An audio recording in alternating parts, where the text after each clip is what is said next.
আমি ভাইয়ের বাধ্যতা হিসেবে স্নেহের চোখে দেখতাম, আজ আমি কেমন করে নির্লজ্জের মতো তার হাত ধরে বলবো মানে আমি তোমাকে ভালোবাসি। ও ঈশ্বর, তুমি বলে দাও, এখন আমি কি করি, এখন আমি কি করি? হিসাব কষে পাইনি ভেবে কোন দোষে খুশি হলো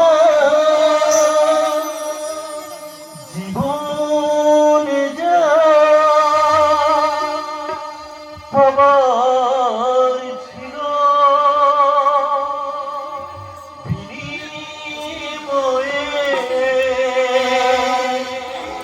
কি আজ পেলাম, কি আজ পেলাম।